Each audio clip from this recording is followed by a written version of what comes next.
Jérémie, chapitre 51. Voici ce que dit l'Éternel. Je vais faire se lever contre Babylone et contre les habitants de la Babylonie un vent destructeur. J'envoie contre Babylone des étrangers qui la disperseront et qui videront son pays. Ils fondront de tous côtés sur elle le jour du malheur. Qu'on de l'arc contre celui qui tend son arc et contre celui qui fait le fier dans sa cuirasse. N'épargnez pas ces jeunes hommes. Vouez à la destruction toute son armée. Les blessés mourront dans le pays des Babyloniens, et dans les rues de Babylone ceux qui seront transpercés de coups. En effet, Israël et Juda ne sont pas abandonnés de leur Dieu, de l'Éternel, le Maître de l'univers, et le pays des Babyloniens est rempli de crimes contre le Saint d'Israël. Fuyez de Babylone, que chacun se sauve. Ne vous laissez pas réduire au silence par sa faute. En effet, c'est une période de vengeance pour l'Éternel, il va la traiter comme elle le mérite. Babylone était une coupe d'or dans la main de l'Éternel. Elle enivrait toute la terre. Les nations ont bu de son vin, c'est pourquoi elles se sont conduites comme des folles. Soudain Babylone est tombée, et elle est en pièces. Lamentez-vous sur elle, prenez du baume pour sa plaie, peut-être guérira-t-elle. Nous avons soigné Babylone, mais elle n'a pas guéri. Abandonnons-la et que chacun reparte dans son pays, car son jugement atteint le ciel et les nuages. L'Éternel nous a fait justice. Venez et racontons dans Sion l'œuvre de l'Éternel, notre Dieu. Affûtez les flèches et remplissez les carquois. L'Éternel a réveillé l'esprit des rois de Médie parce que son plan est de détruire Babylone. Oui, c'est une vengeance de l'Éternel, la vengeance de son temple. Dressez un étendard vers les murs de Babylone. Renforcez la garde, postez des sentinelles, placez des embuscades, car l'Éternel a pris une décision et il accomplit les paroles qu'il a prononcées à l'intention des habitants de Babylone. Toi qui habites près des grandes eaux, qui possèdes de grands trésors, ta fin est arrivée, tes profits malhonnêtes ont atteint leurs limites. L'Éternel, le Maître de l'univers, en a fait le serment par lui-même. Oui, je te remplirai d'hommes pareils à un nuage de sauterelles, et ils pousseront des cris de guerre contre toi. C'est lui qui a fait la terre par sa puissance. Il a fondé le monde par sa sagesse. Il a déployé le ciel par son intelligence. À sa voix, l'eau gronde dans le ciel. Il fait monter les nuages des extrémités de la terre. Il déclenche les éclairs et la pluie. Il tire le vent de ses trésors. Tout homme est dépassé, même les plus savants. Tout orfèvre est honteux de sa sculpture sacrée, car son idole n'est que mensonge. Le souffle de la vie n'habite pas dans les idoles. Elles sont sans consistance, ridicules. Quand le moment sera venu d'intervenir contre elles, elles disparaîtront. Celui qui est le bien de Jacob n'est pas comme elle, car c'est lui qui a tout façonné. Israël est la tribu qui lui appartient. L'Éternel, le Maître de l'univers, voilà quel est son nom. Tu m'as servi de marteau, d'arme de guerre. J'ai mis en pièces par toi des nations. Par toi j'ai détruit des royaumes. Par toi j'ai mis en pièces le cheval et son cavalier. Par toi j'ai mis en pièces le char et celui qui le conduisait. Par toi j'ai mis en pièces l'homme et la femme. Par toi j'ai mis en pièces le vieillard et l'enfant. Par toi j'ai mis en pièces le jeune homme et la jeune fille. Par toi j'ai mis en pièces le berger et son troupeau. Par toi j'ai mis en pièces le cultivateur et sa paire de bœufs. Par toi j'ai mis en pièces les gouverneurs et les magistrats. Sous vos yeux, je rendrai à Babylone et à tous les habitants de la Babylonie tout le mal qu'ils ont fait à Sion, déclare l'Éternel. Oui, je m'en prends à toi, montagne de destruction, déclare l'Éternel, toi qui détruis toute la terre. Je déploierai ma puissance contre toi, je te précipiterai du haut des rochers et je ferai de toi une montagne carbonisée. On ne pourra tirer de toi ni pierre angulaire ni pierre de fondation, car tu seras un désert pour toujours, déclare l'Éternel. Dressez un étendard dans le pays, sonnez de la trompette parmi les nations. Mettez à part des nations aptes à s'attaquer à elle, mobilisez contre elle les royaumes d'Ararat, de Mini et d'Ashkénaz. Postez des officiers contre elle. Faites avancer les chevaux comme un nuage de sauterelles. Mettez à part contre elle les nations, les rois de Médie, ses gouverneurs et tous ses magistrats, et tout le territoire placé sous leur domination. La terre tremble, elle est bouleversée, car les projets de l'Éternel contre Babylone s'accomplissent. Il va faire de la région de Babylone un désert inhabité. Les guerriers de Babylone cessent de combattre, ils restent dans les forteresses. Leur courage s'est éteint, ils sont devenus comme des femmelettes. On a mis le feu aux habitations, on a brisé les verrous. Les coursiers se relayent, Les messagers se croisent pour annoncer au roi de Babylone que sa ville est prise de tous les côtés, que les passages sont occupés, les marais embrasés par le feu et les hommes de guerre terrifiés. En effet, voici ce que dit l'Éternel, le Maître de l'univers, le Dieu d'Israël. La fille de Babylone est comme une surface de terrain qu'il est temps de piétiner. Encore un peu de temps et le moment de la moisson sera venu pour elle. Nebuchadnezzar, roi de Babylone, m'a dévoré, m'a dépouillé. Il m'a laissé pareil à un vase vide. Tel un dragon, il m'a englouti, il a rempli son ventre de ce que j'avais de précieux. Il m'a chassé. Que la violence dont j'ai été victime retombe sur Babylone, dit l'habitante de Sion. Que mon sang retombe sur les habitants de la Babylonie, dit Jérusalem. C'est pourquoi, voici ce que dit l'Éternel. Je vais défendre ta cause, je te vengerai. Je mettrai à sec la mer de Babylone et je ferai disparaître sa source. Babylone deviendra un tas de ruines, un repère de chacals, un sujet de consternation et de moquerie. Il n'y aura plus d'habitants. Ils rugiront ensemble comme des jeunes lions, ils pousseront des cris comme des lionceaux. Quand ils seront enfiévrés, j'organiserai leur orgie. Je les rendrai ivres pour qu'ils soient gais, qu'ils s'endorment d'un sommeil perpétuel et ne se réveillent plus, déclare l'Éternel. Je les conduirai à l'abattoir comme des agneaux, comme des béliers et des boucs. Comment? Chez chaque éprise, celle dont toute la terre chantait les louanges et conquise. Comment? Babylone n'est plus qu'un sujet de consternation parmi les nations. La mer a envahi Babylone, elle a été submergée par la masse de ses flots. Ses villes sont dévastées, la terre est devenue aride et déserte. C'est un pays que plus personne n'habite et où ne passe plus aucun homme. J'interviendrai contre Bel à Babylone, j'arracherai de sa bouche ce qu'il a dévoré et les nations n'afflueront plus vers lui. Même la muraille de Babylone est tombée. Sortez du milieu d'elle, mon peuple, et que chacun se sauve loin de la colère ardente de l'Éternel. Que votre cœur ne se trouble pas. N'ayez pas peur des rumeurs qui se propageront sur la terre. Cette année surviendra une rumeur, l'année suivante une autre rumeur. Il n'y a que violence sur la terre, un dominateur succède un autre dominateur. Voilà pourquoi les jours viennent où j'interviendrai contre les sculptures sacrées de Babylone. Tout son pays sera couvert de honte et tous ses blessés mourront au beau milieu d'elle. Le ciel et la terre, avec tout ce qu'ils contiennent, pousseront des cris de joie à propos de Babylone lorsque les dévastateurs fondront sur elle depuis le nord, déclare l'Éternel. Babylone aussi tombera, mort d'Israël, tout comme elle a fait tomber des morts partout sur la terre. Vous qui avez échappé à l'épée, partez sans tarder. De la terre lointaine, souvenez-vous de l'Éternel et n'oubliez pas Jérusalem. Nous étions honteux en entendant les insultes, l'humiliation couvrait notre visage quand des étrangers ont pénétré dans le sanctuaire de la maison de l'Éternel. Voilà pourquoi les jours viennent, déclare l'Éternel, où j'interviendrai contre ces sculptures sacrées, et partout dans son pays des blessés feront entendre leurs gémissements.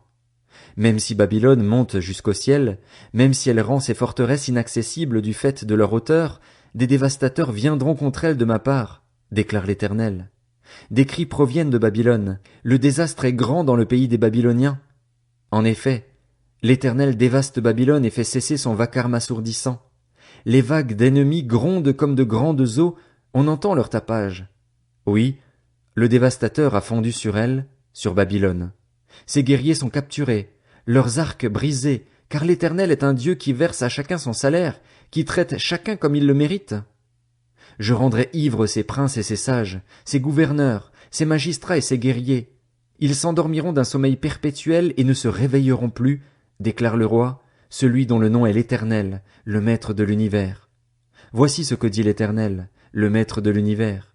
Les murailles de Babylone seront totalement démantelées malgré leur épaisseur et ses portes seront réduites en cendres malgré leur taille. Ainsi des peuples auront travaillé pour du vide, des nations se seront épuisées pour du feu.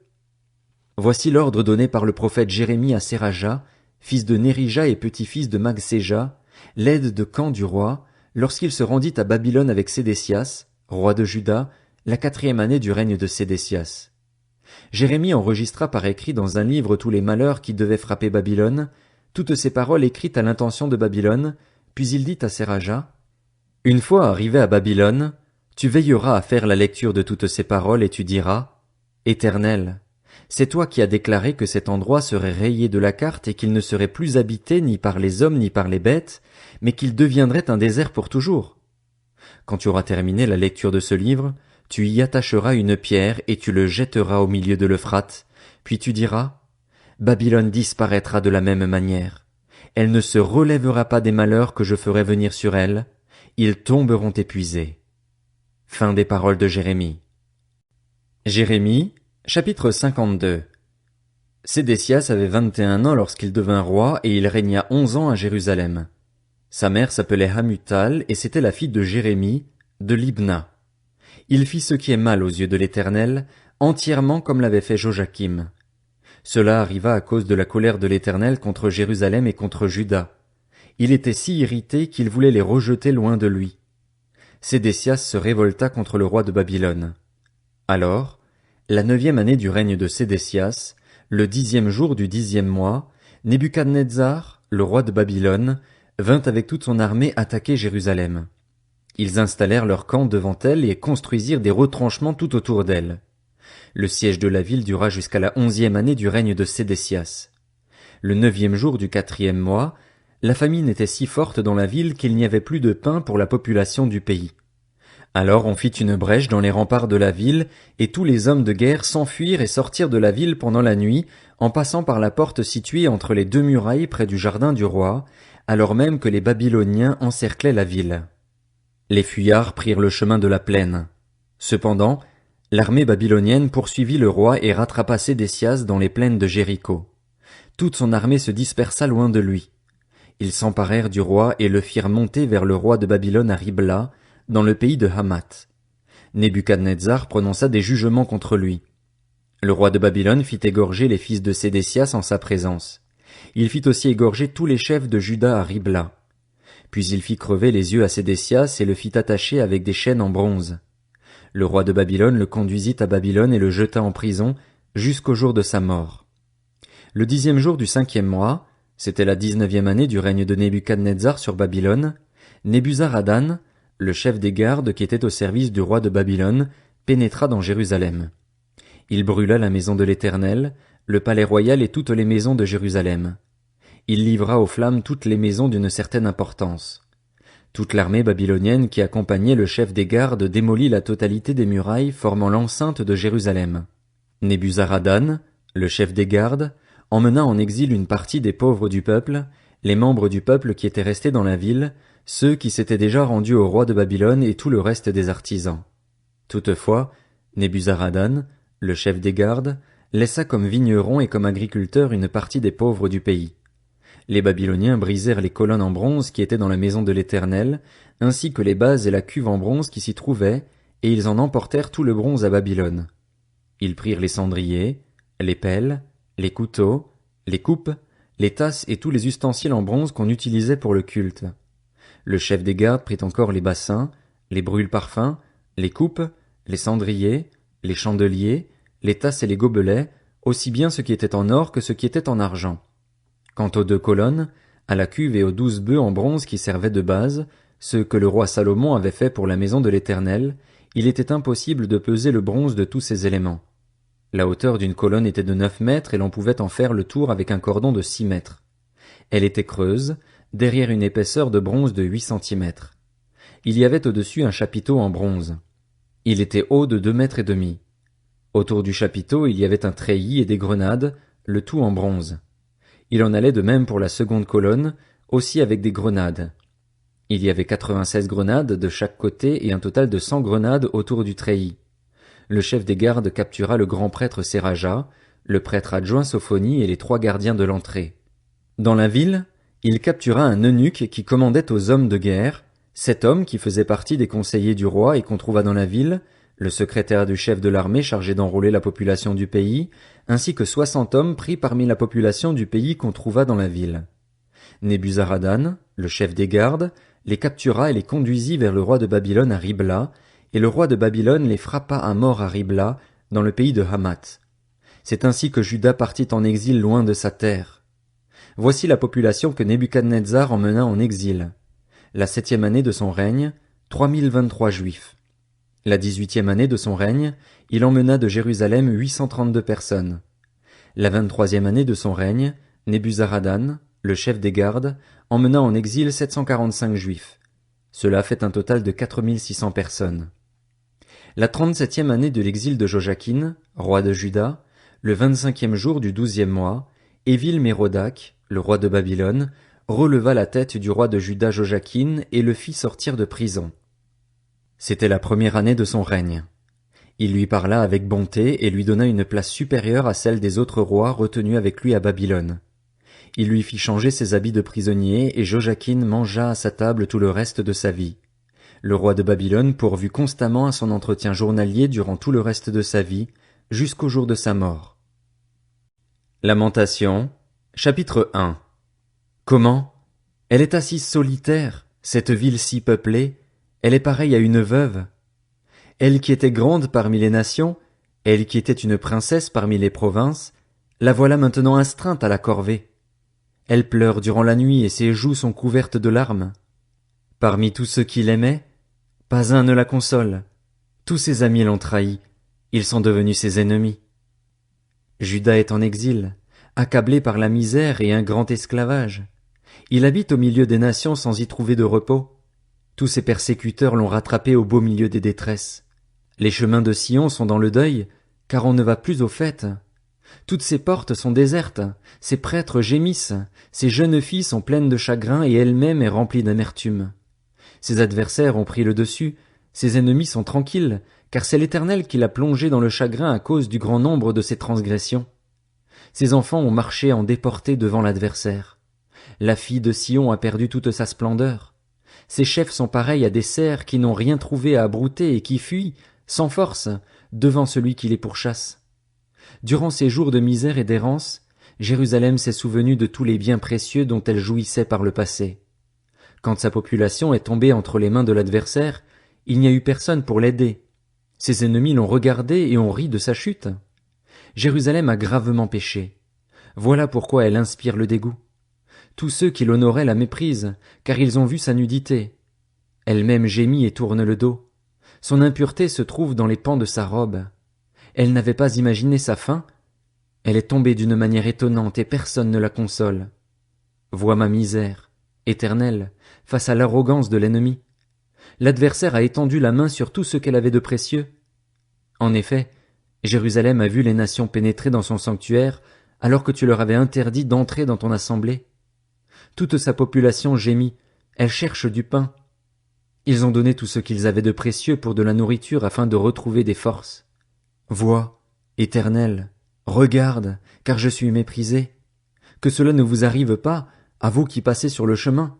Regardez et voyez s'il y a une souffrance pareille à la mienne, à celle qui me fait si mal, à celle que l'Éternel m'a infligée le jour où il a déversé toute l'ardeur de sa colère.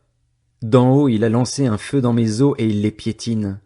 Il a tendu un piège sous mes pieds, il m'a fait tomber en arrière. Il m'a livré à la dévastation, je suis constamment souffrante. Sa main a fait de mes transgressions une charge, elles se sont entremêlées, hissées sur ma nuque. Il a brisé ma force. Le Seigneur m'a livré entre des mains auxquelles je suis incapable de résister. Le Seigneur a terrassé tous les guerriers qui étaient avec moi, il a convoqué contre moi un rassemblement pour briser mes jeunes hommes. Le Seigneur a écrasé au pressoir la jeune fille, la fille de Juda. C'est pour cela que je pleure. Mes yeux fondent en larmes, car il s'est éloigné de moi, celui qui pourrait me consoler, celui qui aurait pu me redonner des forces.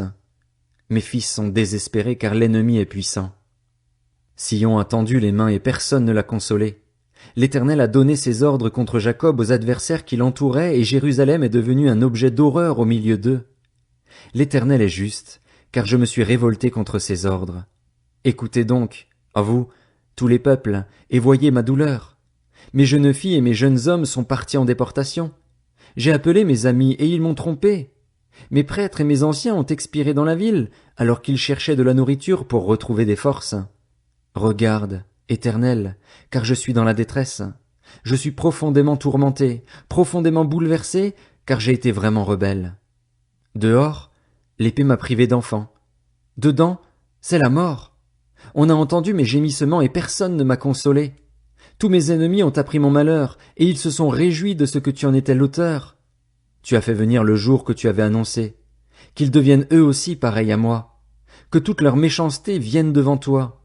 Traite-les comme tu m'as traité à cause de toutes mes transgressions, car mes soupirs sont nombreux et mon cœur est souffrant.